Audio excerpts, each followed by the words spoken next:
Hi, my good peoples. This ain't nothing scripted or nothing, man. I was just going through some familial records and looking over some stuff with regards to the Freedmen's Bureau and some of my family records and what have you.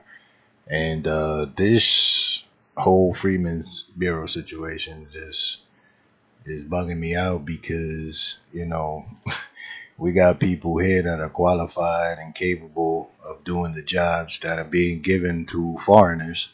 Literally, people will come here one generation, maybe they grew up here from a teenager or a kid or whatever the case may be, and now they get into politics and literally start making decisions for, the people that have been here and that have gone through most times generation after generation after generation. When you look back in your family records and you see the atrocities and the things that were done to them, it just pisses you off, literally. And the Freedmen's Bureau, they shorten it, but I just wanted to make sure all you folks out, in the world here that are living, trying to make a living, that's even some bullshit in itself. But we're not gonna get on to all this other stuff. I'm gonna try to stay focused on some of these things. I don't know if you've noticed, but there's about over a dozen tabs opened up because as I was going through, shit just got deeper and deeper, and I'm like, wow, hold up, let me pause this for a second and bring this to some folks. But anyway, the Freedmen's Bureau of Refugees, Freedmen, and Abandoned Lands is the entire name for what's been shortened to the Freedmen's Bureau. Um, just wanted to make sure that you knew that. You can actually go ahead and do some research on that, look into your family history, find some Freedmen Bureau records. They have a lot of gems. There's a lot of family, extended family, aunts, uncles, cousins, a lot of times that are on some of these records that we may not know the name of someone, or if you can pinpoint an uncle that may be on a record that your older sibling, grandparent might not have been on that record, but that could locate the parents through a sibling. So some good ideas out of that when it comes to the Freedmen's Bureau. But let's keep going. I wanted to share this if people didn't really know too much about what quantum and how it all came about and what it means and so forth. When you're looking into your family records, you'll see mulatto or colored. Sometimes you'll find Indian or Native American on some of them, like I have. But for the most part, when you're looking through, a lot of them are considered mulatto uh, before they even get to understand what mulatto is, or just because someone's light skinned they may be considered mulatto. But as the gene pool mixes itself up, sometimes we have twins that one comes out lighter skinned or darker skinned than the other. So when you're looking at certain stuff, you can't really just take into consideration what someone looks like and to label them. So anyway, um, looking at this, 1705, the blood quantum law supported chattel slavery and the stealing of lands. And when we just looked at abandoned lands, yeah, when you're abandoning your lands, the only reason why you abandon your lands is if somebody comes in with big guns and cannons and dogs and a whole arsenal of military from people across Europe and Africa and Asia and everywhere else they brought them from, to come over here and fight against you. It's it's pretty hard not to abandon your land. But anyway, the Virginia colony is the first to adopt race, which is the blood quantum laws that limits the civil and land rights of American Indians and Africans. Now, sometimes when you're looking at someone, and again, going into phenotype, back when, if you're a dark skinned person, just like as of today, you're considered an African or origin, as opposed to the landmass that you and your people and your ancestors originate from, where you were born. But for the most part, most times when you look at how they're labeling folks Africans, not necessarily means African when someone has dark skin.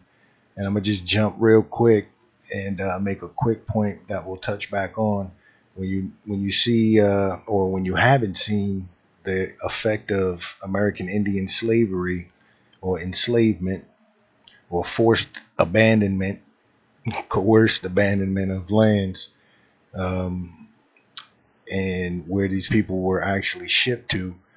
When we look at it today, there's sometimes a rift between West Indian and so-called Black American, brown skin American folks, and not understanding or overstanding the history of who people were and how they got there. It throws us off. So some of our families that grew up here and that have roots all the way back on their history till they hit that so-called brick wall, don't realize that prior to those records being, kept, and those colonists being on our lands, being able to settle and create records and courthouses and documents and so forth, they were moving us around, which created the Underground Railroad. That's a whole nother talk. There's some folks that have some information on that, but I'm gonna dive into that a little bit as well, from the American Indian side of the Underground Railroad. But looking at, in 1517, they're saying slaves were sent directly from Africa and arrived as forced labor in the West Indies. But, we know that there were slave missions, or missions for the enslavement or the capture of people to enslave them on the Florida coast, the Carolina coast. There are people such as John and Sebastian Cabot that have records of the east coast of the Americas in the 1400s, prior to the English settling and so forth. Um, but there's a whole history of Native Americans or American Indians being sent into the West Indian areas, or what they called the West Indian areas. And, so the Yamasee tribe, which is my people's, the conglomeration of the Yamakra, many of the Miccosukee, the Seminoles, Wale, many of the tribes, the Kusabo, a lot of people who were mixed around because of the forced abandonment due to encroachment of foreigners. So, when we look at this, some of the groups were sent into the West Indies. When it says here the group was so wide ago, the group was long ago widely considered extinct by the latter part of the 18th century, or perhaps so scattered that their cultural identity was gone. And this is again the mixing or the intermixing because of the forced migrations. So here, but Bossy is the author of a book on Yamasee Indian War, and she's comprised with Alan Galley, I believe his name is. You got to excuse me, I'm totally freelancing this off the top of my head here, just freestyling. So I think his name is Alan Galley, Gallay. But they're the two most, I guess, researched individuals on this topic. And she put out a book that was very, very good. I've actually read the book, and I got a lot of information out of that book about my peoples, and how we became who we are today.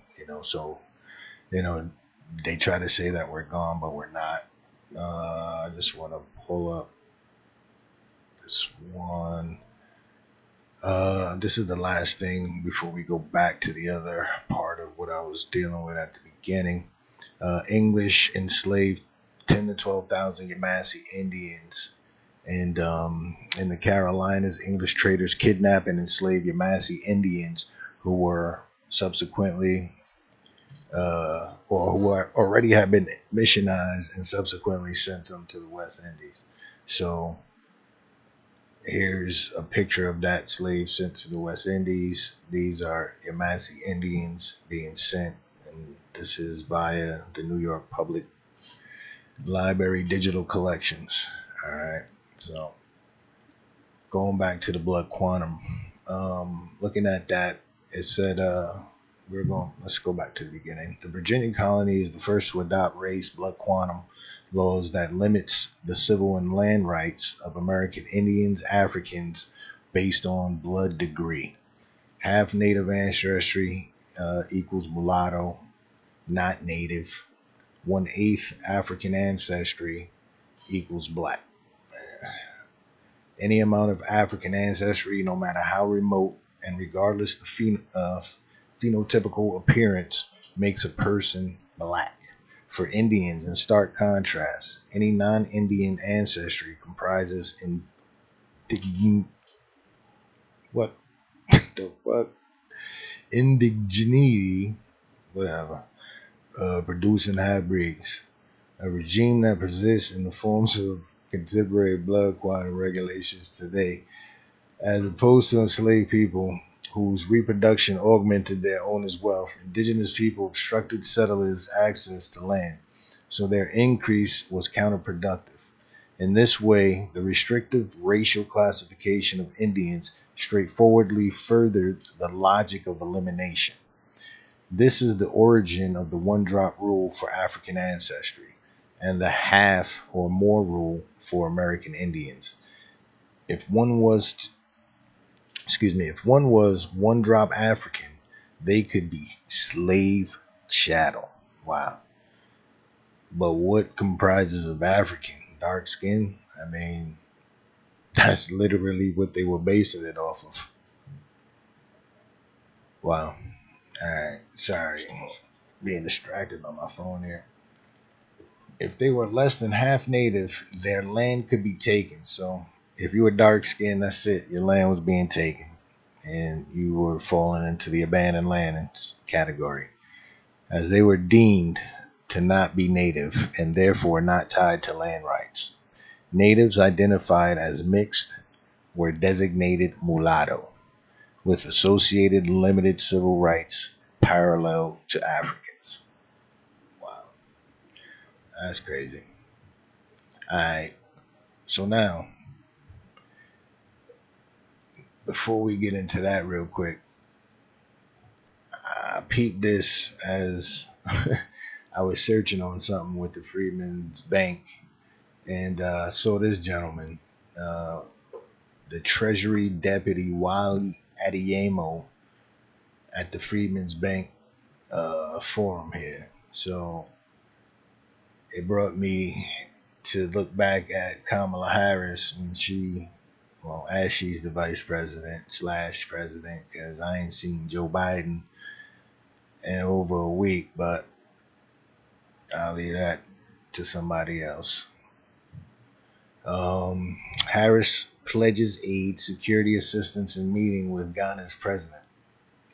All right, so they promise an aid and security, but they don't aid and secure. Well, they secure us in maximum penitentiaries. Well, she's been a part of that as well.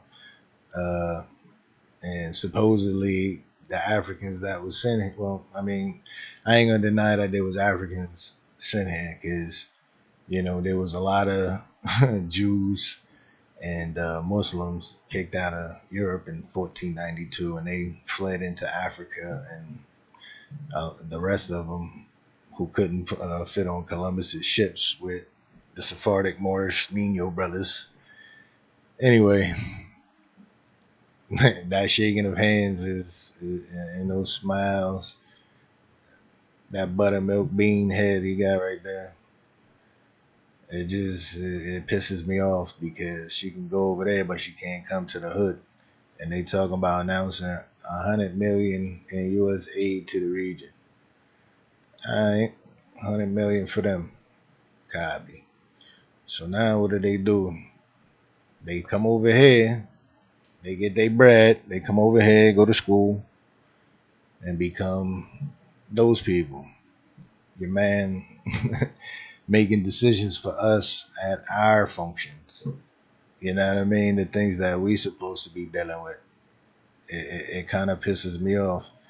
You know, he got his first job from Obama. Well, not his first job, but his first real job in politics. He was put by Obama to work with the Treasury. So you bring a foreigner who was born in another country, bring him over here. He grew up here, probably didn't get along with half the people growing up in the 80s and 90s. You know what I'm saying? And our 80s and 90s was full of hip hop. If he did, join up with some hip hop folks, with some folks in his hood, I don't know, just from the way So today he Secretary talk, Yellen check hosted him the out. Freedmen Bank Forum, which started almost a decade ago by Secretary Jack Lew as an opportunity to commemorate the failed Freedmen's Bank, which was a bank that was set up to help freed slaves with gained economic opportunity. The Freedmen's Bank failed, and it failed slaves in many ways, the same way that Reconstruction failed recently freed African Americans. And we commemorate it here at Treasury as an opportunity to remind ourselves of the importance of trying to keep the unmet promises to not only freed slaves, but to people of color in this country in order to live up to not only our highest ideal as a country, but also to unlock the potential of the U.S. economy. So today was the Freedmen's Bank Forum, and we had an opportunity to make a number of announcements around how we're creating opportunity for people of color throughout the country. One of the things I hear most of the time from small business owners, be it Bruh, hold up, man. What does he know? Never mind.